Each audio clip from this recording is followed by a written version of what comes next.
ఇలాంటి మరెన్నో వీడియోలు చూడడానికి like, share, subscribe and comment.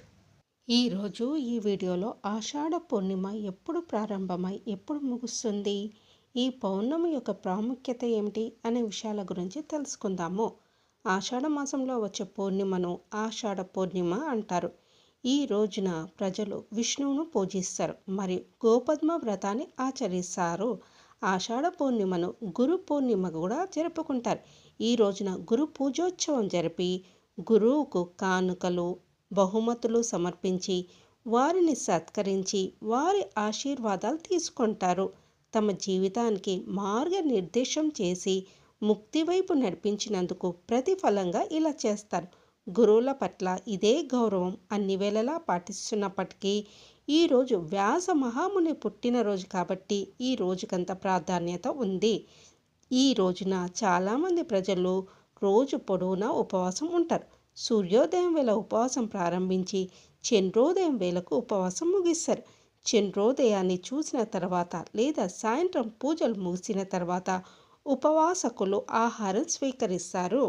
ప్రతి నెలకు చంద్రుడు ఉన్న నక్షత్రం ఆధారంగా పౌర్ణమి తేదీ నాడు పేరు పెట్టారు. ఆషాఢ మాసంలో పౌర్ణమి రోజున చంద్రుడు ఉత్తరాషాఢ లేదా పూర్వాషాఢ నక్షత్ర స్థానంలో ఉంటాడు. ఆషాఢ మాసంలోని పౌర్ణమి రోజున చంద్రుడు ఉత్తరాషాఢ నక్షత్రంలో ఉంటే ఆ పూర్ణిమ శ్రేయస్సు మరియు సమృద్ధిని కోరుకునే చాలా శుభమైనది మరియు అదృష్టవంతమైనదిగా పరిగణించబడుతుంది. అంతేకాకుండా ఆషాఢ పూర్ణిమ నాడు ప్రజలు గోపద్మ వ్రతాన్ని ఆచరించి విష్ణుకు ప్రత్యేక ప్రార్థనలు చేస్తారు. 2025 సంవత్సరంలో ఆషాఢ పౌర్ణమి లేదా గురు పౌర్ణమి తిథి ప్రారంభము 9వ తేదీ జూలై 2025 బుధవారం మధ్యరాత్రి 1:03 ప్రారంభమై 10వ తేదీ జూలై 2025 గురువారము మధ్యరాత్రి 1:47 వరకు పౌర్ణమి తిథి ఉన్నది. ఈరోజు పూజ శుభ సమయము ఉదయం 7:19 నుండి మధ్యాహ్నము 12:27 వరకు. ఈ సమయము పూజా కార్యక్రమాలకు అనుకూలంగా ఉంటుంది. ఆషాఢ పౌర్ణమి ప్రాముఖ్యత గురించి తెలుసుకుందాము. మహాభారత గ్రంథకర్త అయిన వేదవ్యాస మహర్షి జన్మించినది ఆషాఢ పౌర్ణమి నాడు. ఈ వ్యాసుడు పరాశర ముని సత్యవతీ దేవికి జన్మించాడు. అందుకనే ఈ రోజును వ్యాస పౌర్ణమి మరియు గురు పౌర్ణమి అని కూడా అంటారు. మానవ కళ్యాణం కోసము ఏకరూపమైన వేదాన్ని విభజించి 4 శాఖలుగా ఋగ్వేదం, యజుర్వేదం, సామవేదం, అధర్వణ వేదంగా 4 భాగాలుగా విభజించాడు. నిజానికి వ్యాసుడు అనేది ఒక పదవి పేరు. ప్రతి ద్వాపర యుగంలోనూ ఒక వ్యాసుడు ఉద్భవిస్తాడు.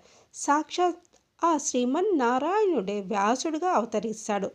ఈ అనంతరంగా తిరిగే కాలచక్రంలో ధర్మము కృతయుగంలో 4 పాదాలతో, త్రేతాయుగంలో 3 పాదాలతో, ద్వాపరయుగంలో 2 పాదాలతో, కలియుగంలో 1 పాదంతో నడుస్తుంది. కలియుగంలో మానవులు అల్పబుద్ధులు, అల్పాయువులై ఉంటారు. అందుకని మన ప్రాచీనులు పరమ ప్రామాణికంగా అంగీకరించిన వేదాన్ని అధ్యయనం చెయ్యలేరు, అర్థం చేసుకోలేరు. వేదం అంటే అసలు ఎవరు తయారు చేసింది కాదు, స్వయం భగవానుడు ముఖత వెలువడిందే వేదం. అందుకే అతన్ని వేద పురుషుడు అని అంటారు. వేదంలో విషయాలు ఉన్నాయి, వేదంలో లేనివి మరెక్కడా లేవు. ఇవన్నీ కాలానుగుణంగా ఏకరూపంలో ఉంటుంది. దీన్ని కలియుగంలో ఉన్న జనులు అర్థం చేసుకోలేనని భగవానుడే ప్రతి ద్వాపరయుగంలోనూ వ్యాసుడిగా అవతరించి వేదాలను విభజిస్తాడు. మందబుద్ధుల కోసం వేదాధ్యాయాన్ని, అవకాశం లేని వారి కోసం వేదంలోని విశేషాలను ఇతిహాస పురాణాల ద్వారా లోకానికి అందిస్తాడు. శ్రీమద్ భాగవతము భగవానుని 21 అవతారాలను తెలుపుతూ వేదవ్యాసుని 17వ అవతారంగా చెప్తుంది. వ్యాసుడు నల్లగా ఉండేవాడంట. అందుకని ఈయనను కృష్ణుడిగా కూడా అనేవారు. ఈయన నివాస స్థానము హిమాలయాలలో సరస్వతీ నది మధ్య గల ఒక ద్వీపం కనుక కృష్ణ ద్వైపాయనుడు అని కూడా అంటారు. వేదాలను విభజించి వేదాధ్యాయాన్ని తరతరాలుగా నిలిచేలా చేసేవాడు కనుక వేదవ్యాసుడు అని, పరాశర మహర్షి కుమారుడు కనుక పరాశరాత్మజుడు అని, బదరీ క్షేత్రంలో నివసించేవాడు కనుక బదరరాయణుడు అని అంటారు.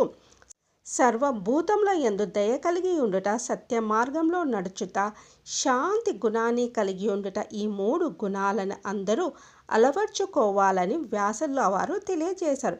మనుషులందరికీ దేవ రుణము, ఋషి రుణము, పితృ రుణం అని 3 రుణాలు ఉంటాయి. వీటితో పాటు వేదవ్యాసుడు మనుష్య రుణం కూడా ఉంటుందని వేదవ్యాసుడు తెలియజేశారు. సర్వ ప్రాణుల యందు దయతో ఉండడము, ఇతరులకు ఉపకారం చేయడం ద్వారా మనుష్య రుణం తీర్చుకోవచ్చునని చెప్పాడు. మహాభారత రచనకు తన మనసులో ఒక ప్రణాళికను తయారు చేసుకున్నాడు వేదవ్యాసుడు. తాను చెప్తుంటే అంత వేగంగా రాసేవారు ఎవరున్నారా అని విచారణలో ఉండగా బ్రహ్మ వ్యాసుని కోరికను గుర్తించి అతని ఎదుట ప్రత్యక్షమై, వ్యాస, నీ కావ్య రచనకి తగినవాడు గణపతిని స్మరించు అని తెలిపి అదృశ్యమయ్యారు. అంతట వ్యాసుడు గణేశుని ప్రార్థించగా గణేశుడు ప్రత్యక్షమయ్యారు.